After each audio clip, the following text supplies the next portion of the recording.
on our hands here, because we have the legendary Miya and Hertz stepping up to the plate here. Needs very little. I mean, needs very little introduction at this point. Truly just domineering talents in this late stage meta of the game. Really have shown what their characters are capable of. Yeah, Sheesh is right, chat, when you have this team teamed up. Yeah, and I think they're going to be up against Kintsugi and Flux.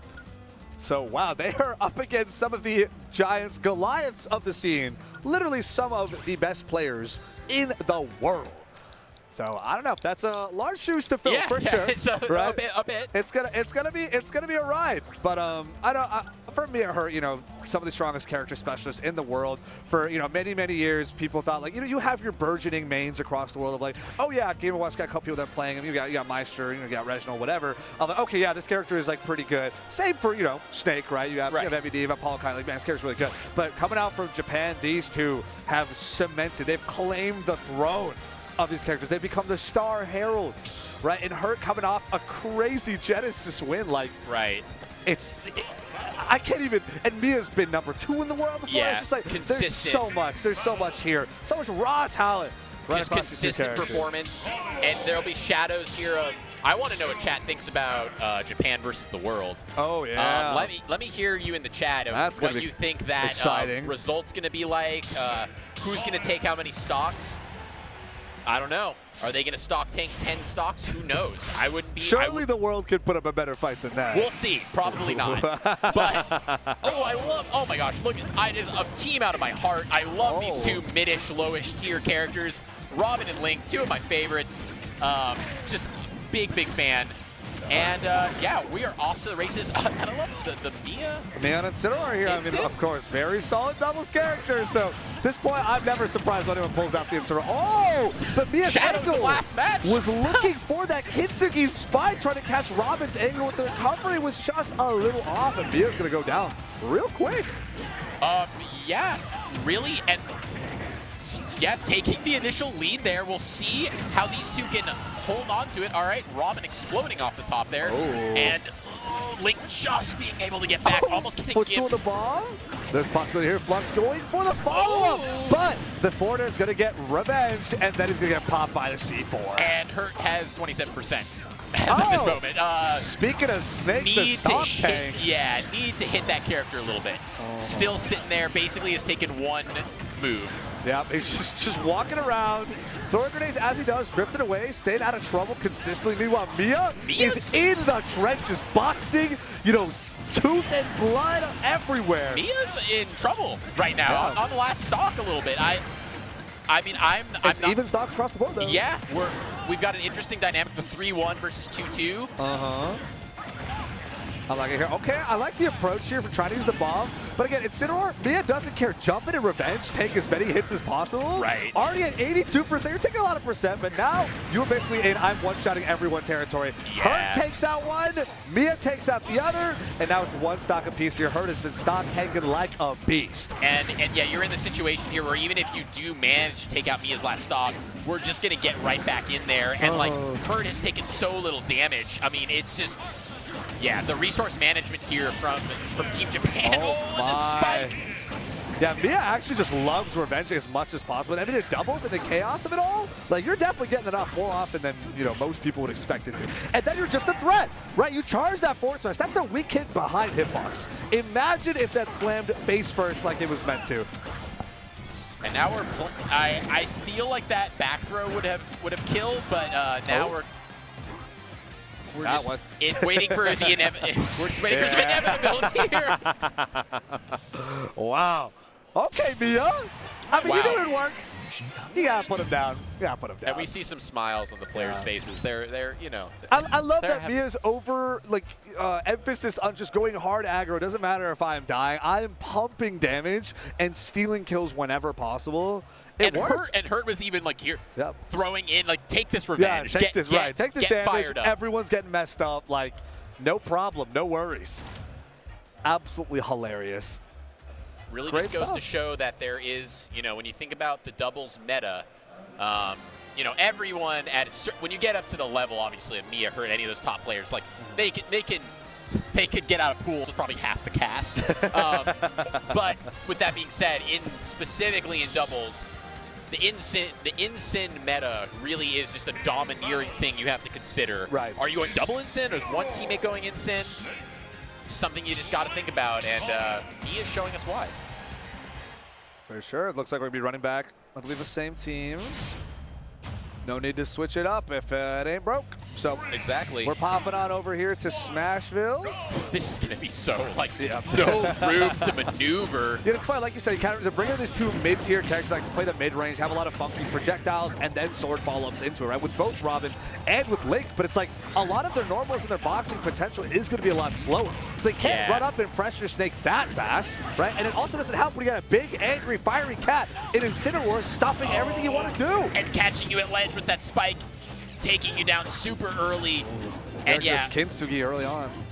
Robin just unfortunately really, really slow. Also, it's going to be a little bit tough to maybe get in there and support Flux if you need the help.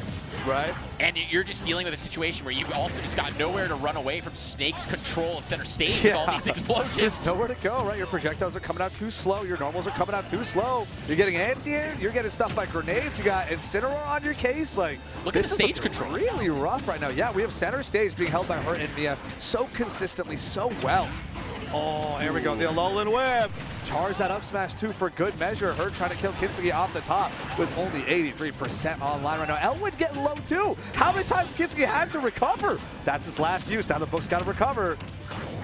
Oh, and then the big revenge there on the sword. On Flux, yeah.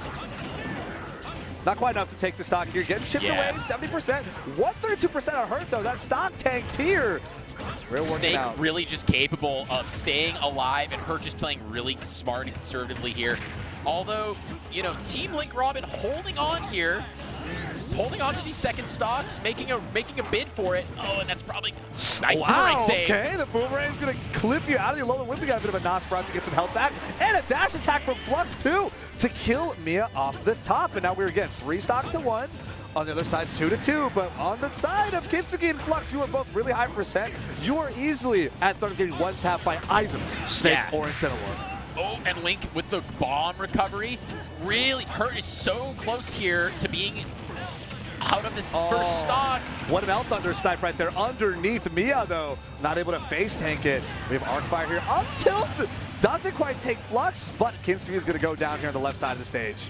And you know, Flux herself doing a really good job of stock taking here. Like 164 on this second stock, and it's kind of close. Really making a run for it here. 173 and counting. You're trying to inch towards it here. If they can get an early stock on Miya right now, that could be absolutely massive for the side of Kintsugi and Flux, but it's a little hard to make that work right now. Oh, charge up that up smash. Almost 200% combo. I can't believe this Link is living forever. I love the up B attempt. I the love back air it. does it. I mean, the back air is going to take it, but sometimes you just got to go for those scrappy, memey options. And you know what? I like the idea. Hey, got to respect the hustle, the dedication. Now you got 130% here onto Kintsugi. We're dropping Flux off, looking for that early gift. Drop the Alolan Whip into the down air spike. Now you have Kintsugi all by themselves at 130%. There's not a whole lot left here to be done, Goose. Yeah. We are just waiting for the obituary to be written. And that was just such an incredible toss over from Hurt. Hurt just, it was like a ping pong effect into the dropped Alolan Whip. It was really, truly an impressive little team combo here. But yeah, going to take it with the parry up tilt. There it is. Really a good showing, though. Yeah, I know. You know, really solid teamwork. Even in between the recovery from scramble situations, like just what we saw right now in this 1v2, I saw such a beautifully angled throw a grenade so Miya can revenge. And it's just, bam, it happened right then and there. It was so smooth, so fluid. It's like they've practiced it out 100 times before.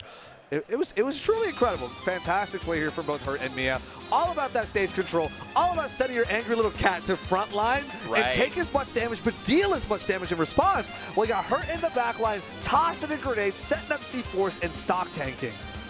It was a beautiful combo. And it was really just like a situation where, like you were mentioning earlier, Robin and Link liking to control that mid-range. really just never able to get stage control, which is what you need to try and play that type of game. And if you don't have stage control, you'd see glimpses of it. I remember there was a moment on the game 2 where both of them were over on the left-hand side and had their zoning set up, and they were kind of able to get something started for a second there, and that was when they were kind of even. But it didn't last long. It didn't last long. It didn't last long, yeah. When you're just not offered that opportunity because this Incineroar is borderline suicidal, just jumping on everything and revenging, right? No matter what, doesn't matter how much damage he's taken, Miya is in your face, and it's just, you can't scrap like that. It's not going to work, especially if you're getting interrupted by all these grenades being put full screen. That was so beautiful. Yeah, that was just... The Alolan Whip drop into the downer to catch your drift, and also the parry up till after, even though we had Incineroar Revenge online as well, right? Yeah. Anything from Incineroar to kill that percent too. And they were like a little unit there, so even if you had missed the parry, the Incineroar could have just up smashed both of you. Yeah, and, just that's like, fine, right? You're both say at 20%. goodbye, peace out to my teammate, but peace out to my opponent as well. Exactly. My opponent gets popped, my teammate takes a solid 30, but he's okay. He only has 50. So it's, yeah, very, very well played there. Side of Miya and Hurt. I mean, like you said, needs no introduction. They showed up, they did their job. Pack it up, let's head out.